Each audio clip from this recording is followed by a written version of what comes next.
तो देखिए, हरियाणा का मेवात जो है वो अब हॉट स्पॉट बन गया है। मंदिरों में सामूहिक जलाभिषेक के विश्व हिंदू परिषद के ऐलान ने यहां पर सरगर्मी बढ़ा दी है। पिछली यात्रा के दौरान हिंसा के बाद इस बार जिला प्रशासन अलर्ट मोड पर है। यात्रा की इजाजत तो नहीं दी गई, साथ ही धारा 144 भी लगा दी गई और कहा गया भीड़ लगी तो कार्रवाई भी होगी। लेकिन वीएचपी यात्रा पर अड़ी है। यह खास रिपोर्ट आपको दिखाते हैं।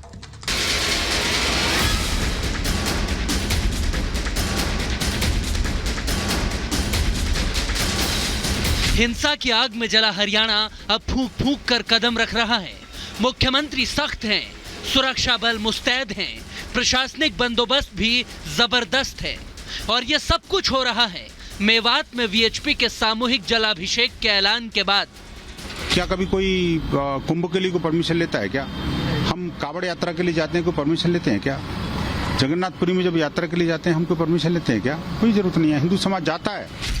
सावन का आखिरी सोमवार है, लेकिन भोलेनाथ के आसपास सुरक्षा का साया है और भक्तों पर कुछ पाबंदियां हैं। हथियारों के साथ मंदिर के बाहर जवान तैनात हैं। नलहरेश्वर मंदिर वाला इलाका तो छावनी में तब्दील हो चुका है।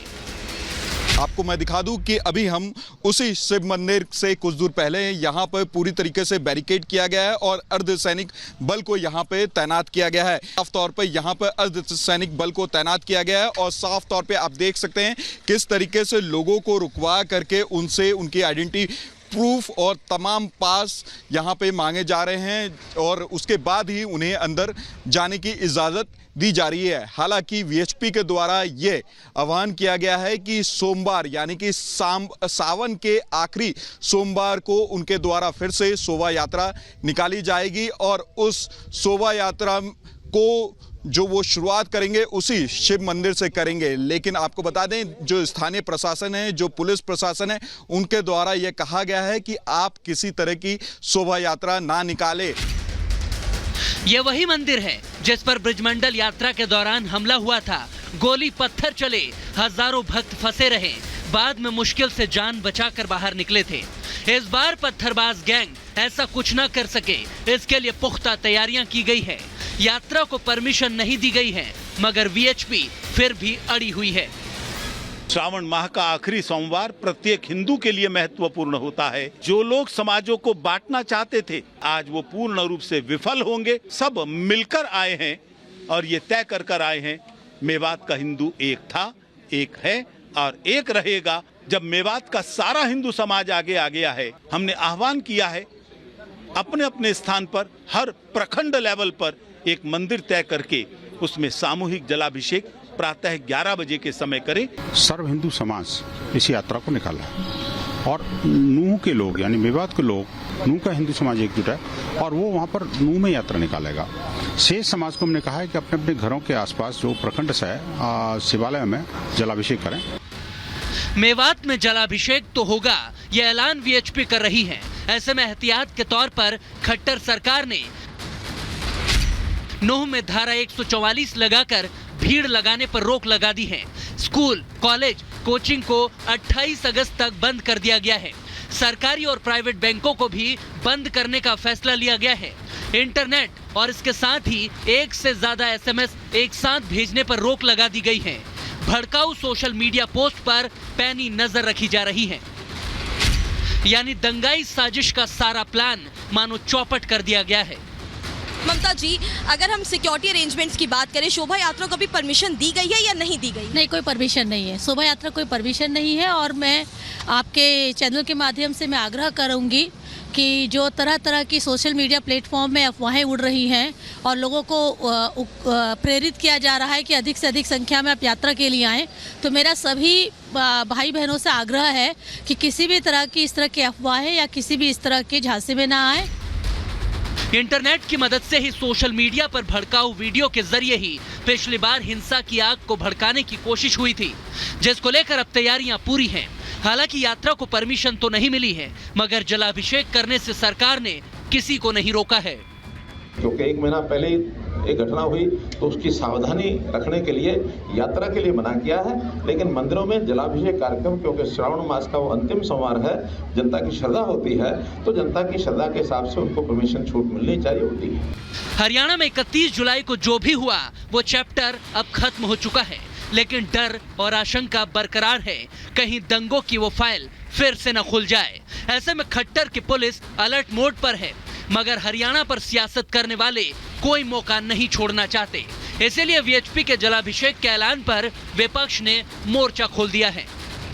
एक बार यात्रा निकली थी, उसका नतीजा देखा। विश्व हिंदू परिषद और बजरंग दल दोनों पर सरकारों को नजरें बनाए रखनी चाहिए। बीजेपी चुनाव से पहले नूह में जो कुछ हुआ इसी तरीके की हरकतें करती है कि किसी भी राज्य में शांति बनाए रखना और सबको सुरक्षा देना वहाँ की राज्य सरकार का काम है। हरियाणा की भारतीय जनता पार्टी इसके अंदर फेल हो गई है। कहीं ना कहीं सरकार की मिलीभगत के कारण लोगों के बीच में झगड़े कराए जा रहे हैं और झगड़े कराकर राजनीतिक रोटियां सेकने का काम चल रहा है। देखिए, सावन के महीने में सोमवार की जो यात्रा या सोमवार की जो पूजा अर्चना होती है उसका एक महत्व होता है। सरकार का काम है, वहाँ पे सरकार चिंता करे कि लॉ एंड ऑर्डर मेंटेन रहे, वहाँ पर किसी प्रकार का कोई जिस प्रकार पिछली बार दंगा हुआ था वैसा दंगा ना हो और लोगों को सुविधा भी बनी रहे।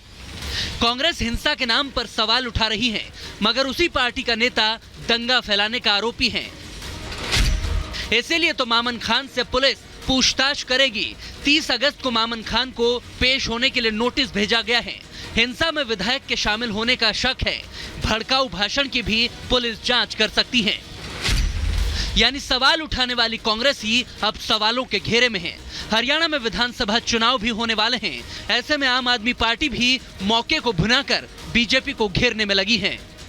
ये भारतीय जनता पार्टी की ये ट्रिक्स एंड टर्न्स होते हैं जब चुनाव होता है, जब चुनाव पास आता है। देश का दुर्भाग्य है जब कोई एक बड़ी पॉलिटिकल पार्टी डिविसिव मेथड्स को अपना पॉलिटिकल स्ट्रेटजी बनाती है। अतिवादी ताकतें वहां पर माहौल खराब करना चाहती हैं और मुझे अफसोस है कि हरियाणा की सरकार बेबस है, चुप है और मौन है। यात्रा निकलेगी तो एक सौहार्द का बहुत बड़ा उदाहरण पेश किया जाएगा, एक भाईचारा का, एक आपसी मेलजोल का बहुत बड़ा उदाहरण सामने आएगा। विपक्ष विरोध वाली सियासत पर नजरें गाड़े बैठा है, लेकिन खट्टर सरकार सुरक्षा पर फोकस कर रही है। तभी तो संवेदनशील इलाकों में सुरक्षा बलों को मुस्तैद कर दिया गया है। नलहरेश्वर मंदिर के बाहर जवानों की तैनाती की गई है। आरएएफ और सीआरपीएफ समेत भारी फोर्स को तैनात किया गया है। 57 स्पेशल ड्यूटी मजिस्ट्रेट की भी जिले में तैनाती की गई है।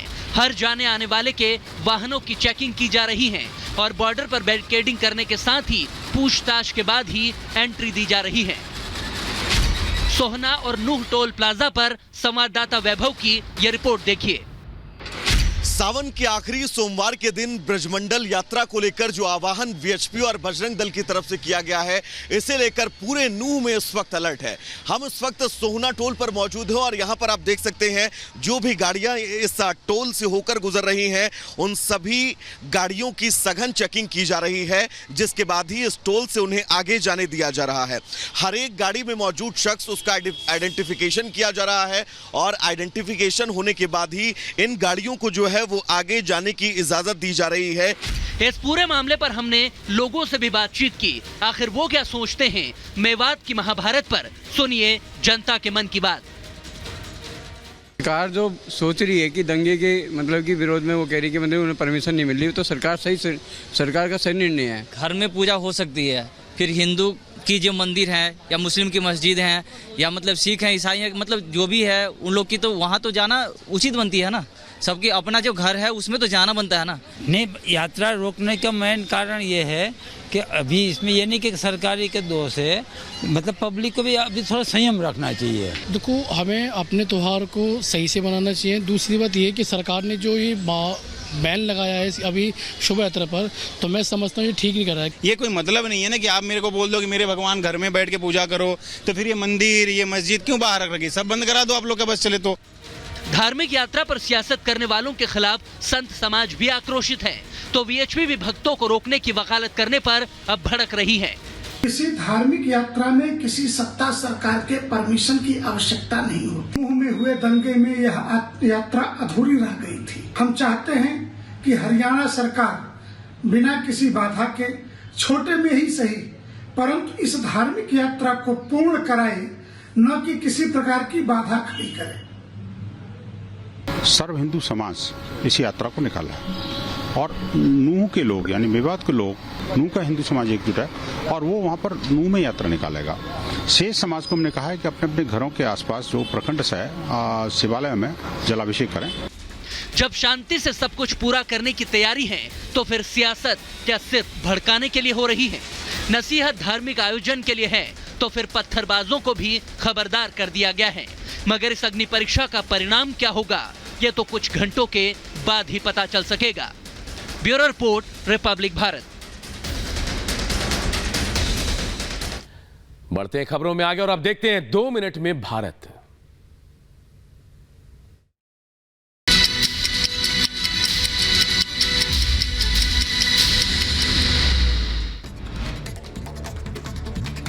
वर्ल्ड चैंपियनशिप में भारत ने रचा इतिहास। जेवलिन थ्रो में नीरज चोपड़ा ने जीता गोल्ड मेडल। 88.17 मीटर का थ्रो कर दर्ज की जीत। 40 साल के इतिहास में पहली बार किसी भारतीय ने जीता गोल्ड मेडल। पाकिस्तान के नदीम को हराकर नीरज चोपड़ा ने बाजी मारी। नीरज चोपड़ा की जीत को लेकर उनके पिता सतीश कुमार ने भी खुशी जताई। कहा, हमें उम्मीद थी कि वो बेहतर प्रदर्शन करेंगे। सावन के आखिरी सोमवार के दिन भी शिव भक्तों में दिखा भारी उत्साह। दिल्ली के गौरी शंकर मंदिर में सुबह सुबह पहुंची भक्तों की भीड़।